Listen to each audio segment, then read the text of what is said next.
बिस्मिल्लाहिर्रहमानिर्रहीम। अस्सलाम वालेकुम नाज़रीन। आँखों को ठंडक बख्शने के लिए, पलकों को घना बनाने के लिए, आँखों की बिनाई को तेज़ करने के लिए, आँखों की जलन को ख़त्म करने के लिए आपको एक बेहतरीन टिप बताने जा रही हूँ, जिसको आपने मेरे बताए हुए तरीके के मुताबिक तैयार करेंगे और फिर इस्तेमाल करेंगे। इंशाल्लाह इसके एक ही इस्तेमाल से आपको काफ़ी फ़र्क पड़ेगा और आपकी बिनाई भी ठीक हो जाएगी। आपकी आँखों का अगर फ़ोकस नहीं पड़ता किसी चीज़ पर या सामने वाली चीज़ पर, तो आपका फ़ोकस भी ठीक हो जाएगा, आपकी बिनाई भी ठीक हो जाएगी। आपकी आँखों में अगर जलन होती है या आँखें गर्म रहती हैं, जलती रहती हैं या पानी बहता है, तो आपकी आँखें बिल्कुल ठीक हो जाएँगी इस टिप के इस्तेमाल से। इंशाल्लाह ये आपको कुदरती रिज़ल्ट्स देगा, इसके कोई साइड इफ़ेक्ट्स नहीं हैं, आपको बहुत सारे फ़ायदे हासिल होंगे, एक नहीं।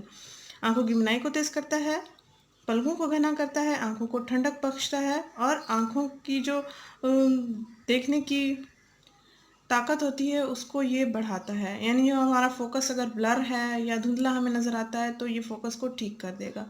नाज़रीन, आपने सिर्फ़ 2 चीज़ों से इसको तैयार करना है और फिर इसको इस्तेमाल करना है। आपको बेहतरीन रिज़ल्ट्स मिलेंगे। सिर्फ़ घरेलू अशिया से ही आपने इसको तैयार करना है और फिर इस्तेमाल करना है।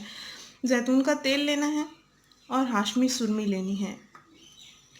हाशमी सुरमी अक्सर घरों में इस्तेमाल की जाती है, बच्चों के लिए भी, बड़ों के लिए भी।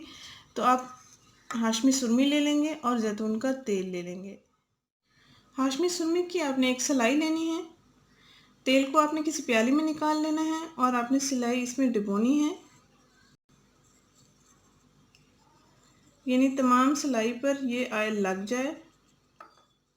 इस तरह आपने तमाम सिलाई पर इसको डुबो लेना है और फिर आपने सुरमी में डुबोना है इसको।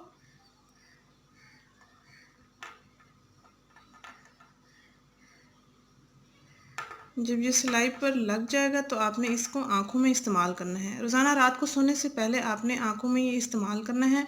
रात भर इसको लगा रहने देना है और सुबह उठकर आपने आँखों को ठंडे पानी के साथ वॉश कर लेना है।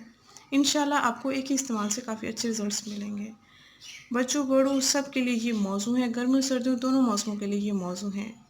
नाज़रीन, अगर ये वीडियो आपको पसंद आई है तो इसको लाइक कीजिएगा, इस चैनल को ज़रूर सब्सक्राइब कीजिए, इस वीडियो को ज़रूर शेयर कीजिएगा। शुक्रिया, अल्लाह हाफ़िज़।